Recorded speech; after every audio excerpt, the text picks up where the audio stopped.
Hello everyone, my name is Ivo, this is Super Hype Boy, and today we're talking about Sekiro. So what is this game about? So this game is different. This is not like Dark Souls where we play as a knight and we're trying to save our lives because we're slowly dying. And it's not like Bloodborne where we're a hunter and we kill things because we're slowly dying and we need to survive. Here actually when we die other things die. Yeah, it's slightly different, right? So another game from Software. Here this time we are in a version of 16th century Sengoku period Japan. We play as Sekiro, the main protagonist. This is not his real name, this is a name given to him, and it kind of means the one-armed wolf. The story starts very simple.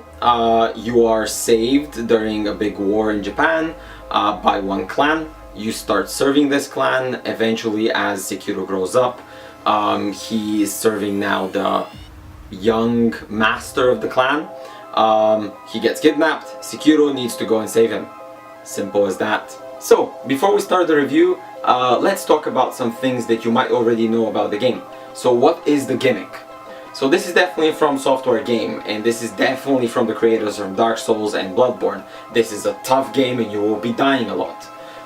In comparison to previous titles though, the experience you gain will not lead to you modifying any form of stats. So your character will technically not change much throughout the whole game.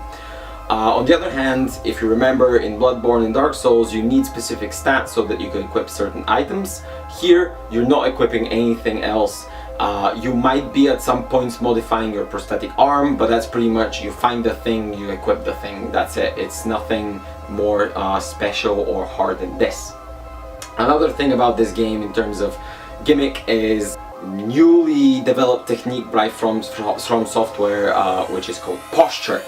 The posture is something that you need to break and avoid breaking of your own character. And once that happens, the enemy kind of stumbles and you can deal a massive amount of damage called a death blow. This basically summarizes what you could already do in Bloodborne when you interrupt an enemy's attack and you deal a big amount of damage. So this has been simplified by saying, oh, if you do this X amount of times, the enemy instantly dies. Normal enemies will typically die from one death blow, while tougher enemies will require 2 or more. What else? There's health bars. You deal a lot less damage to health bars as typical Soulsborne games do, so that's nothing new. Other than that, there's verticality, and you're pretty much the only thing, or almost the only thing, that can take advantage out of this. This means that you can get into battle, kill an enemy, and then grapple for something high so that you can hide, heal, prepare for the next encounter. Another thing which is not very typical for Bloodborne or Dark Souls is the inclusion of stealth. So here you will get into an open zone. You might explore it, you might need to look around a bit, but what you notice is there's a lot of verticality and a lot of grass you can hide into. It will give you the opportunity to go in and kill some unexpected enemies and maybe make the whole encounter much easier. Which is very important because this is pretty much how the game will go. You will enter a zone, you will observe what's there, you will kill all the ranged enemies and all the weaker enemies, and then you will leave the tougher enemies for last. Because an individual fight between you and a tougher enemy feels a lot like a duel rather than what previous games had, where you're pretty much scared for your life and you hit and run until they die. Thank you. So convoluted. It's always so hard to get what's actually happening, and then you need to go away and read some wikis and read some weird things and look at players that have found secret locations that expose more of the story so you can get what's actually happening. Taking a deep breath and saying, well, Sekiro is not like this. Sekiro has the Activision feel to it, which means that it will actually give you a bunch of tutorials, it will actually give you a bit of a training area so you can practice. On top of that, it will actually expose the story to the player a lot more. It will clarify things. You will be able to go back to certain characters and talk to them and explore things that they have already maybe told you. So you can kind of go, oh, that means that. Oh, that's pretty fucking cool. Which is good. Another thing about Sekiro that I think does better than Dark Souls and Bloodborne is the fact that an encounter feels a lot like a duel. So everyone that has played Bloodborne and Dark Souls will know that sometimes you'll get into this small room and there will be two enemies there, and this will be like the fight of your life because it will be so freaking hard. And then maybe afterwards there's a boss and you kill the boss, or the boss kills you, but sometimes you need to pass again through that area and you have to do this encounter again, and you slowly get better at it, but initially it's like such a challenge.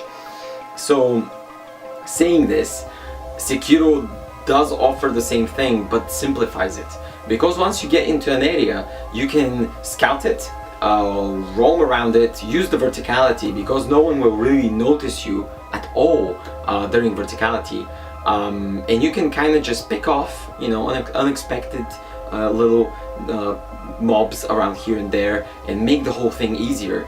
And then when you clash with the big boss or the big enemy in the area, it does feel like you're on one side and they're on the other side, and you kind of stare at each other super angrily, and then you clash, and then you stare again angrily, and you clash and you clash and you clash.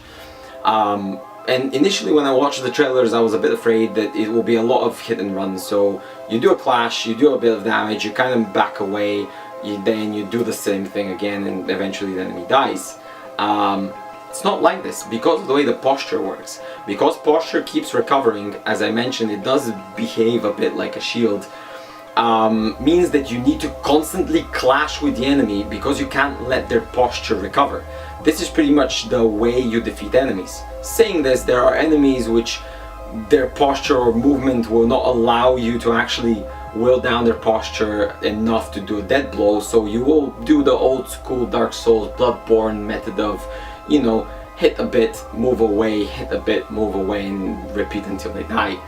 While in most cases you will be playing around that posture, and it's pretty cool because it does feel like a duel. It feels like Sekiro is this master of the katana, and on the other side there's an enemy that might have a different weapon and they're a master of their own right, of that weapon they're wielding, and it feels like two masters clash, and it's only a matter of execution that determines the victor, which is amazing feeling, to be honest. Another thing is pretty cool, that you can actually go in, fight, and then jump away, because this gives you the opportunity to clash with an enemy, and maybe if you kind of do that, you know, I attacked one more time and I shouldn't have type of thing, then, oh yeah, you know what I'm talking about, you know. So if you get that, you know, big blow towards you and Sekiro's left on like 10 health, you can always escape vertically, heal, get some mods on or buffs on, and then jump back in, maybe change your prosthetic and do whatever you need to get in again advantageous position, start the fight again, which is very nice. Some will argue that makes the game slightly easier, obviously because you can escape a fight. I argue that this just emphasizes more on that dueling feeling. Another thing is every game nowadays uses the invulnerability frames during dodging, right? Devil May Cry did it, Dark Souls does it, Bloodborne does it, every game that tries to be a Soulsborne will do it. And here you don't have that advantage, which means that the dodge is not really a dodge, it's more of a repositioning tool, and you need to be very careful on how you use it. I like this, but it's very hard to kind of get around it and kind of start using it properly. Another great thing about this game is that every enemy has a visible vulnerability. So this doesn't mean that they're like weak or anything like this, or that it's like, oh, you need to wait for that specific attack to finish and that's when you can hit. No, it's more of oh, there's this technique which will allow you to block specific pike attacks, and you can exploit that vulnerability against a pike wielding enemy. It doesn't matter if it's a boss, mini boss, or a normal mob, to defeat them. And this is pretty cool because it gives you that feeling that Sekiro needs to become a master of defeating that specific type of fighting style. So if there's an enemy with a hammer against you, Sekiro needs to be skillful enough to be able to defeat any form of hammer wielding enemies, that type of thing, which is amazing, and it does emphasize that whole feeling of repetition. You die and you go through the same enemies again, and you die and you go again, and that makes you better because you learn the environment, you learn the enemies. Well, you know how it goes. It's a Soulsborne game. The story is very digestible. It's very simplistic when it starts, and it gets better and better.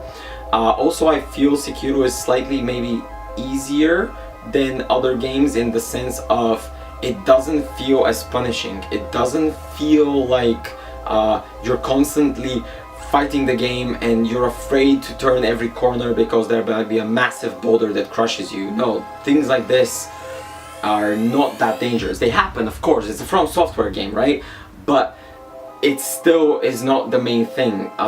In Bloodborne and Dark Souls, I would get into the game and I'll play for maybe 1 or 2 hours, and during the whole thing I'll be stressed because my character can die at any moment and I will actually lose everything I've built up for. Here, you will not lose everything, which is good.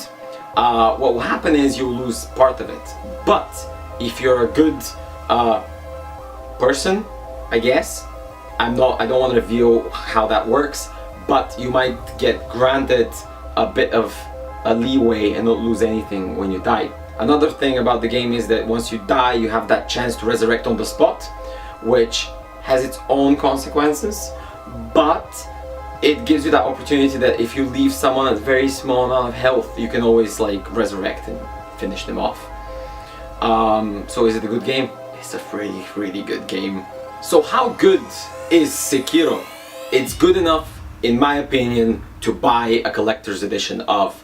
This is a game that you will start, it will grab you, and it will hold you with a good story, with a rich world, with mysticism all around the world, with a main character that, despite being very silent, is very cool and you kind of want to experience more, with enemies that are both dangerous but also vulnerable in a way that you see how they're like realistic in a way. It's a game that you will probably feel very happy finishing, just like Bloodborne and Dark Souls. This is a game which deserves a trophy on your desk. So this is a good collector's edition game. So this was my opinion about Sekiro Shadows Dies Twice. If you have an opinion, please write it below, and I shall see you next week. See ya!